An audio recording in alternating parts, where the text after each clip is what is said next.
They say here that it's not post-traumatic stress disorder here because the oppression is continuing, the bombs are continuing, the shootings are continuing, the F-16s are everywhere. You look up, you've got F-16s flying over the sky. You look to the sea, on the horizon you see the gunships, the Israeli gunships. Imagine every time you look at the sea, there's gunships marking 3 miles out along the horizon.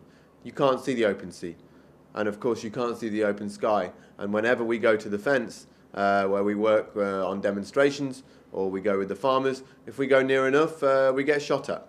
And this is the Israeli snipers, and they regularly kill people. They regularly kill children in the buffer zone, that's the area of land next to the fence on the Gazan side. They regularly kill farmers, they regularly kill rock collectors. Rock collectors there are forced to work collecting rocks because there's no concrete. And obviously there's a massive demand to recycle small pieces of rock that exist near the fence. It's where a lot of the rock is because it's where the bulldozers have come and destroyed many of the houses, which they continue to do all the time, right now, the world watching, nothing happening.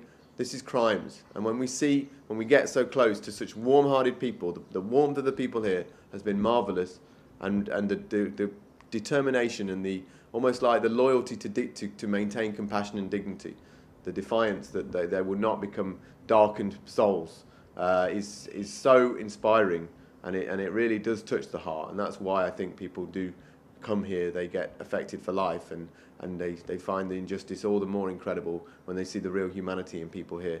And now it's really, we are only human if we are to try and reach out to people here. Just like South African apartheid regime.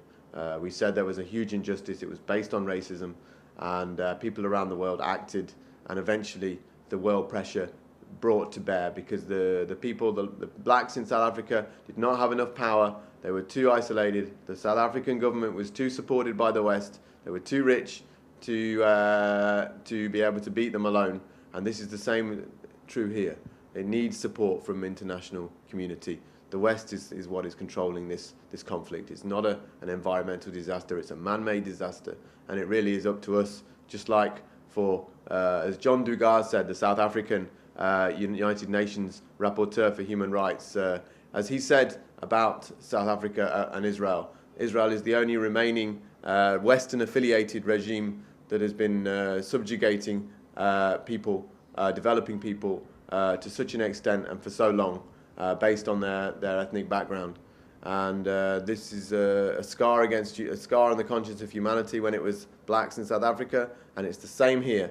And we really will be shaming ourselves if in the future, when we realise what we were doing to our people, and if we were doing nothing, we will be it will be a massive shame on our consciences if we don't act on what's happening here, the injustice.